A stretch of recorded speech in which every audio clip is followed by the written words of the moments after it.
የኔ ውድ ልወጣ ነው። ነይ ደግሞ ስልክሽ ይጠራል። ምን ያስደነግጥሻል? አንቺ እንጂ እንትን እናቴ ነች። በኋላ ደውልላታለሁ። ለቅሶ እኮ ነው ልትለኝ ነው። እሺ በቃ ሰዓት ረፈደብኝ። ልውጣ። ሰላም ንቀት ነው ስልክ ስደውል ማታነሽው? እባክህ አሁን እኮ ባለ ትዳር ነኝ። ቆይ ለምንድን ነው የምትጨቀጭቀኝ? ማስታወስ አይጠበቅብሽም። አሁን እየመጣሁ ነው። አትምጣ እባክህ። በፈጠረ በቃ ተወኝ። ህይወቴን ልኑርበት። ትሰሚኛለሽ? አንቺ እኔ ካልሆንሽ የማንም አትሆኝም።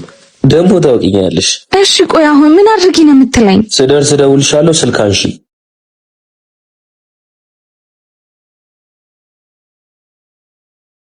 እሺ ምን አድርጊ ነው የምትለኝ? ቆይ ለምን አትሆኝም? በላ ምንድነው እየተፈጠረ ያለው?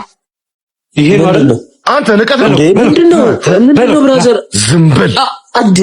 ባለቤቴን በባለፈው ህይወቷ ማስቀየት አይበቃም? ይቅርታ። እሺ ሁለተኛ አይለመደኝም። በምወዳት ሚስቴ ትመጣ አይደለም ድጋሚ ስልኳ ላይ ብትደውል እመነኝ ገድልሃለሁ። አሁን ሄደህ ይቅርታ ጠይቃታለሁ። እሺ ይቅርታ አድርጊልኝ እባክሽ፣ ይቅርታ አድርጊልኝ። ሁለተኛ አጠገብሽ አልደርስም።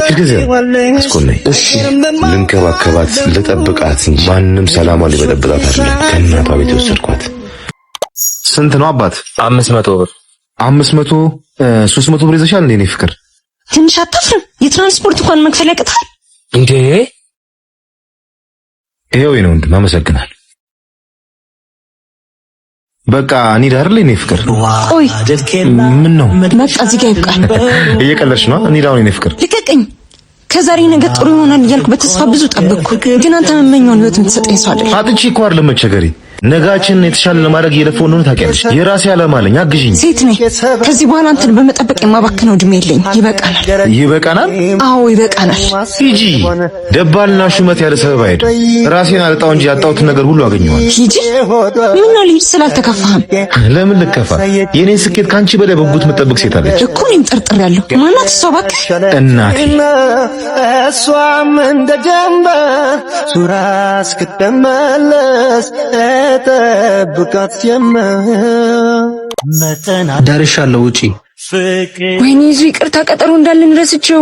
ማለት ጓደኞቼ እየጠበቁኝ ነው፣ መሄድ አለብኝ። ስለዚህ እዚህ ድረስ ከመጣህ አይቀር ራይድ ከመጣህ ድሮፕ አድርገኝ። ቀጠሮ እንዳለሽ ካወቅሽ ለምን ጠራሽኝ? ግራ ገብቶኝ ነው። ከመጣህ አይቀር ሀይ ትለኛለህ ብዬ። አንቺ ጤነኛ ነሽ ግን? ማለት ይሄ እኮ የመጀመሪያሽ አይደለም እንደዚህ ስታረጊኝ። ማስቀደም ያለብሽን ያወቅሽ አልመሰለኝም። አይደለም እኮ ትሰሚኛለሽ? ትርፍ ጊዜ ኖሮኝ እኮ አይደለም ላገኝሽ ስለምፈልግ ነው አጣብቤ የምመጣው እንጂ ብዙ ስራ አለኝ። እሺ ይቅርታ። ለነገሩ ተይው፣ አንቺ አይደለሽም ጥፋተኛ። በፈለግሽ ሰዓት መገኘቴ ነው አያገማመተን። ለምን ትልቅ ነገር ታደርጓለህ? ቀለል አድርጎ እንጂ ሆን ብዬ አይደለም ያደረኩት። ደግሞ ዛሬ ባንገናኝ ነገ እንገናኛለን። የት ትሄድብኛለህ አይደል? ቆይ እነሱ ሴት ሄዱብሻል። ዛሬ ባታገኛቸው ነገ አታገኛቸው። አትድረቅ። ለምን ራስን ውድድር ውስጥ ትከታለህ? አንተ ቢያንስ ትረዳኛለህ፣ እነሱ ግን ብቀር ይደብራቸዋል። ለካ ከኔ በላይ የእነሱ ስሜት ነው የሚያስጨንቅሽ። በዚህ አመልሽ ጓደኞችሽ ትዳር የሆኑሽ እንደሆነ እናያለን። እኔ ግን በተናኩበት ቦታ መቆየት አልችልም። እወድሻለሁ። እስከ ማታ ደግሞ ትናፍቂኛለሽ። እሺ የኔ ፍቅር። ደግሞ እሺ ቀስ በል። ባሷ ታመልጠኛለሽ። ለዛ እኮ ነው የኔ ፍቅር። ስማኝ፣ ዛሬ ጸጉሬና ጥፍሬን እሰራለሁ። ብር ስጠኝ። እሺ አስገባልሻለሁ። ከቻልክ ጨምር አስገባልኝ። ቆይ የኔ ፍቅር ታውቂ አይደል እንዴ? ይሄንንም እኮ ተበድሬ ነው የምሰጥሽ። የወር ደመወዝተኛ እኮ ነኝ። አንተ ደግሞ ሁሌ ሮሮ ማውራት አይሰለችም እንዴ? እንደዛ አስቤው አይደለም። ከአንድም ሁለቴ ስራ እንድትጀምሪ ነግሬሽ ነበር፣ ቢያንስ ለራስሽ የሚያስፈልግሽን ነገር ለማሟላት። አንተ እየሰራህ አይደል እንዴ? የኔ ደሞዝ ከቤት ኪራይ ከቀለብና ከትራንስፖርት ካለፈ ራሱ ተመስገን ነው። ትንሽ አንቺን ብትደግፍኝ እኮ እበረታ ነበር። ባከኔ ስራ አልወድም ታውቂ የለ እንዴ? አውቃለሁ፣ ግን ብንተጋገዝ ነጋችን የተሻለ እንደሚሆን አምናለሁ። ኡፍ በጣም ጨቅጫቃ እየሆንክ ነው ታውቀዋል። ግን እንደዛ እንዲሰማሽ አልፈልግም። እቤት ውስጥ የምትሰሪው ስራ አድካሚ እንደሆነ አውቃለሁ፣ ግን ቀን ቀን እየሰራን የቤቱን ስራ ማታ ተጋግዘን መስራት እንችላለን። ይኸው ልጅ ጭቅጭቅ ጨምር አስገባልኝ ስላልኩ ነው። የጥፍሬንና የጸጉሬን አስባ አስገባልኝ። አሁን ከፊት ይጥ ኧረ እንደዛ አትበይኝ የኔ ፍቅር። አሁን ስንጨቃጨቅ ባሷ እንዳታመልጠኝ። ደግሞ የጸጉርሽንና የጥፍርሽን ጨምር ያስገባልሻለሁ ካለቀም ወስጄም ቢሆን። አሁን ባሷ ታመልጠኛለሽ። ልሂድ። ኡፍ ሲያስጠላ። በመለያየት እኮ መፍትሄ አይመጣም። ካንተ ጋር የሆንኩበትን ቀን ነው የረገምኩት።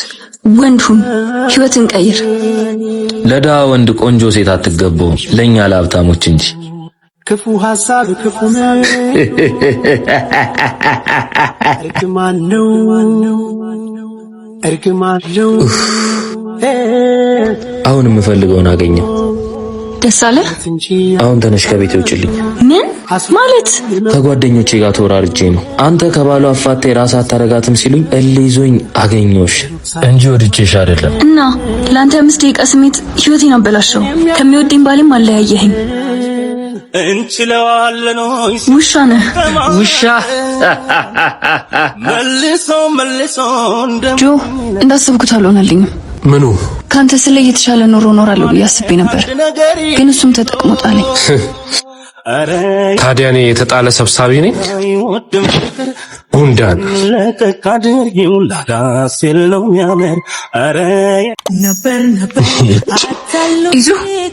ይዙ ለምን መጣሽ? የሰማሁት እውነት ነው? የትኛውን ማረጋገጥ ፈለግሽ? ማለት ፍቅረኛ እንዳያስኩ ወይስ ውጭ ልሄድ እንደሆነ? እሷን አግብቶ ውጭ ልትሄድ እንደሆነ። እና ከአንቺ ህይወት ጋር የሚያገናኘው ነገር አለ? እኔስ ልጅህስ? ኦፍ ላላመንኩበት ልጅ አታስጨንቂኝ። እየካድክ አይደለማ? ትሰምኛለሽ? ያምነኛል ብለሽ እንዳትጠብቂ። አስረግዞ መሄድ ላንተ ጀብድ ነው። እውነት ግን እኔ ያላሳዝንህ? ብር ነው የፈለግሽው ወይስ ምንድነው? የብር ችግር እንደሌለብኝ ታውቃለህ። እና ምንድነው የምትፈልጊው? ምክንያትህን ለምን እንደተውከኝ። ድሮም እንዳንተ አይነት ወንዶች ለመሄድ ፍላጎት እንጂ ምክንያት የላችሁ። ያሳዝናል ያ ፍቅራችን በነበር መቅረቱ። ራስታ ፋንታስቲክ አንዴ ካዩት ወይኔ በቴቴ ሞት እንዴት አባቷ ነው የምታምረው። ወንድም መድኃኒት የስሜት መካኒክ ታውራኝ ኋት ዩር ኔም ማሂ ይባላለሁ። ውይ ሀበሻ ነሽ እንዴ? እንዴት አባሽ ነው የምታምሪው በእናትሽ። አመሰግናለሁ። አሁን እኔ ካንቺ እኩል ነው ሰው የምባለው? አረሞት ብሻለሁ አትሳቂ በእናትሽ። ለምን? ጥርሶችሽ ገዳይ ናቸው። አንተም ፈገግታ ያምራል። የምር ገሌን ተጥቤ ባየሽኝ። እንደዚህ ከሳኩ ቆየው እና እኔ እንዳስቅሽ ፍቀጅልኛ። ደስ ይለኛል። ኧረ እኔም ደስ ይለኛል። ስልክሽን ጻፊልኛ። አመሰግናለሁ። ስሚ ደውልልሻለሁ። እሺ እኔም ወድሻለሁ።